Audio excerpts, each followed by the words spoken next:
ये केस मुझे लड़ना होगा और मैं लड़ रहा हूँ। और भारत की कानून व्यवस्था पर मेरा विश्वास है और जितने गलत षड्यंत्र स्मिता गाटे भारद्वाज ने रचे हैं मुझको अपनी बच्चियों से दूर करने के लिए, आप एक पिता को अपनी बेटियों से षड्यंत्रों के माध्यम से क्यों दूर कर रही हैं? इसको मैं दुर्योधन सिंड्रोम कहता हूँ। मैं अपनी मनमानी करूँगा, ये दुर्योधन था, वही ये कर रही हैं। को ये लगता है कि वो आईएएस का दबाव पुलिस पर बना सकती हैं, इसीलिए मजबूर होकर मुझे माननीय मुख्यमंत्री जी से मिलना पड़ा। मुझे तो ये मानसिक असंतुलन दिखता है, मैं कोई साइकोलॉजिस्ट हूँ नहीं, लेकिन मुझे दिखता है कि मेरी बच्चियाँ जो हैं वो इससे अफेक्ट हो रही हैं। जब एक व्यक्ति दुर्योधन सिंड्रोम, मैं इसको कहता हूँ, जब पारिवारिक परिवेश में या व्यावसायिक परिवेश में आप किसी को दुर्योधन होने से रोक थोड़े ना सकते हैं। तो जो आज के डेमोक्रेसी की गणराज्य व्यवस्था की एक सीमा है, उस सीमा में रहते हुए ही आपको उलझनों को सुलझाना पड़ता है। आज आप चक्र नहीं उठा सकते ना, वो मेरा संस्कार नहीं है।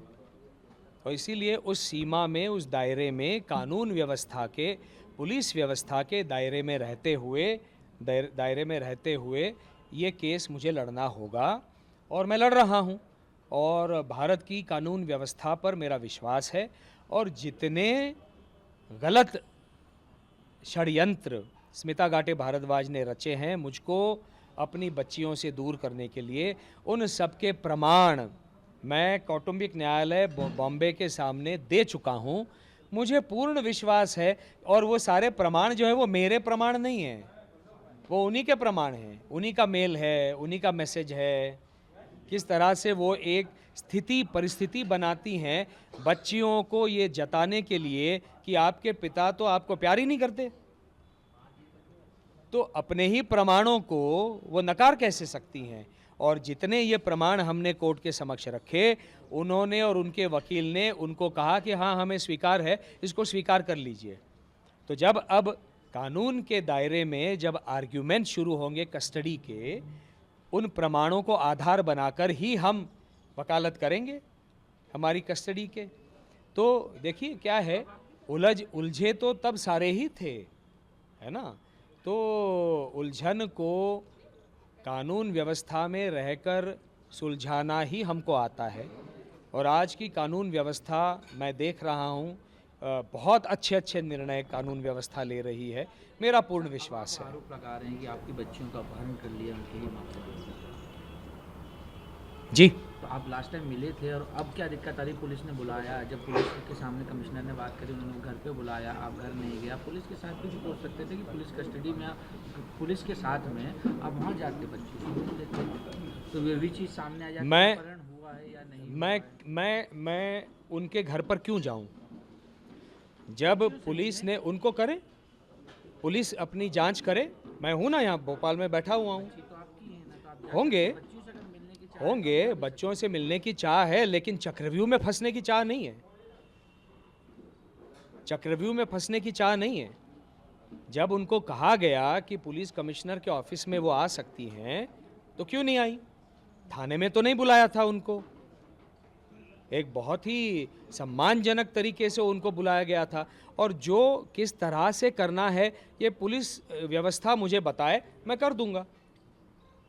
पुलिस यदि कहती है कि हम आपको एक अच्छा अवसर देते हैं, आप वहाँ पे जाके मिलिए, और मैं बच्चों को देखना चाहता हूँ कि वो स्वस्थ हैं, मैं बच्चियों से बात करना चाहता हूँ कि वो स्वस्थ हैं, और पुलिस व्यवस्था में भी ऐसी व्यवस्था बनी रहती है।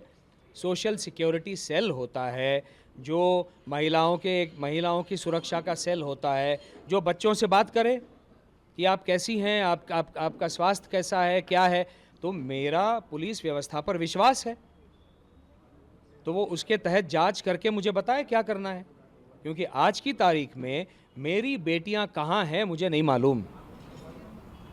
तो उसको लेकर आप कमिश्नर अपहरण की भी बात कर रहे हैं, अपहरण के लिए क्या आप शिकायत भी करेंगे? और दूसरी बात ये है कि एक आईएएस हैं, आईएएस होने के नाते, और आपको लगता है अपने पद का दुरुपयोग कर रही है, और आपने उनको मानसिक जांच करवाने की भी बात करी, काउंसलिंग करने की? देखिए, कोई आईएएस है, आईपीएस है, कोई बड़ा अधिकारी है, कोई बहुत बड़ा इंडस्ट्रियलिस्ट है, कोई सुपरस्टार है, ये सारी चीज़ें व्यक्तिगत जीवन में मायने नहीं रखनी चाहिए। हम जब घर की दहली में अंदर प्रवेश करते हैं तो अपना जो भी अचीवमेंट है घर के बाहर छोड़ के आना चाहिए। हम तो करते हैं। हमारी घर के बाहर जो पहचान है जो वो उसको छोड़ देते हैं। हम घर के अंदर पति हैं और हमारी बेटियों के पिता हैं, और एक पति और पिता के रूप में जो हमारे दायित्व और कर्तव्य हैं उनका वहन करना इतना ही हम जानते हैं जिनको हमने किया है। वहाँ सुपरस्टार और स्टार और टीवी स्टार और कोई आईएएस आईपीएस ये मायने नहीं रखता। और इसीलिए तालमेल बिठाकर माता पिता को अपने बच्चों का संगोपन पालन पोषण करना चाहिए। ये एक मैच्योर तरीका होता है। ठीक है, आपकी और मेरी नहीं बन रही है, मैंने बोला है आपको, मैंने तो दायर किया है ना डिवोर्स पिटिशन, तो मैच्योर तरीके से इसको डील कीजिए ना। आप एक पिता को अपनी बेटियों से षड्यंत्रों के माध्यम से क्यों दूर कर रही हैं? इन सब के जवाब हम उनसे वहाँ पे मांगेंगे। इनके जवाब मैं नहीं दे सकता, उनको देने होंगे। और इसीलिए सारी हदों को दूर करके, जैसा मैंने पहले भी कहा, कौन से स्कूल में डालना है, पिता को अंधेरे में रखा है। उस स्कूल से, भोपाल के स्कूल से बाहर निकाला, पिता को अंधेरे में रखा है मुझे। वहाँ से ऊटी के सीधे भोपाल से उठाकर ऊटी के बोर्डिंग स्कूल में क्यों? वो अंधेरे में रखा। आज बोर्डिंग स्कूल से बाहर निकाला, अंधेरे में रखा। आज मैं पूछ रहा हूं आपको मेल के माध्यम से, मेरी बेटियां कहां हैं? आप मेल का जवाब नहीं दे सकती। मेल का तो जवाब देना चाहिए।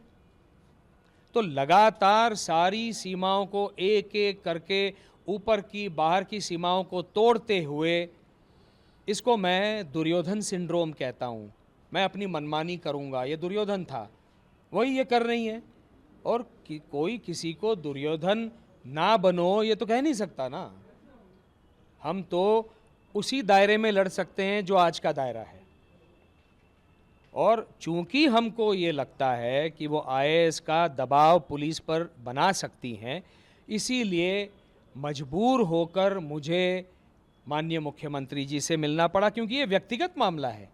ये मुख्यमंत्री महोदय के लेवल का मामला नहीं है, ये कोई सामाजिक मामला नहीं है। मैं खुश होता अगर मैं कोई सामाजिक व्यवस्था का कोई मामला लेकर मुख्यमंत्री महोदय के पास जाता, लेकिन दुर्भाग्य से मुझे ये मामला लेकर जाना पड़ा और कहना पड़ा कि हो सकता है वो आईएएस में से किसी चीज़ का दुरुपयोग करें, तो आपको मेरी सहायता मुझे आपसे मांगनी पड़ेगी।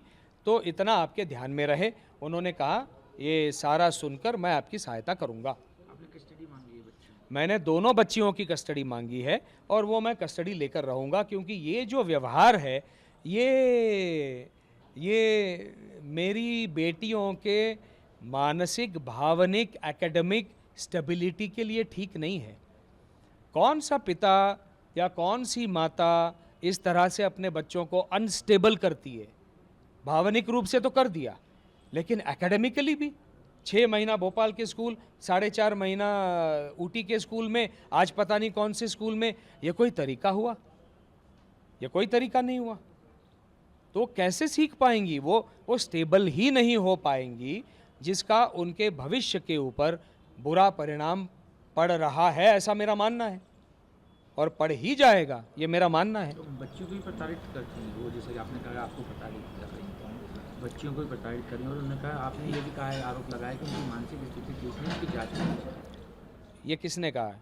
ये मैं कह रहा हूँ। हाँ, मुझे ये जो व्यवहार है ये नॉर्मल तो है नहीं, क्योंकि कोई भी माता या पिता की व्याख्या का पहला चरण क्या होना चाहिए?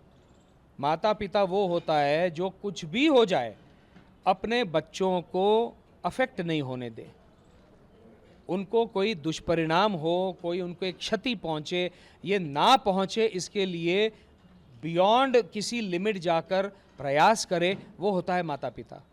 इनका व्यवहार तो बिल्कुल विपरीत है, और इसीलिए मुझे लगता है कि इनका मानसिक संतुलन ठीक नहीं है। मैं गलत हो सकता हूँ, तो इसीलिए एप्लीकेशन लगाना मेरा हक बनता है, वो मैंने लगाई है। तो अभी कोर्ट इसकी जांच करेगा, उसका प्रावधान है फैमिली कोर्ट एक्ट में, और जांच में जो पता चलेगा उसको मैं स्वीकार कर लूँगा। हो सकता है मैं गलत हूँ, हो सकता है मानसिक संतुलन की बात नहीं हो, कुछ और बात हो, मुझे नहीं मालूम, लेकिन मुझे तो ये मानसिक असंतुलन दिखता है। मैं कोई साइकोलॉजिस्ट हूँ नहीं, लेकिन मुझे दिखता है कि मेरी बच्चियां जो हैं वो इससे अफेक्ट हो रही हैं। अब कोर्ट के ऊपर निर्भर करता है और मेरा कोर्ट पर विश्वास है।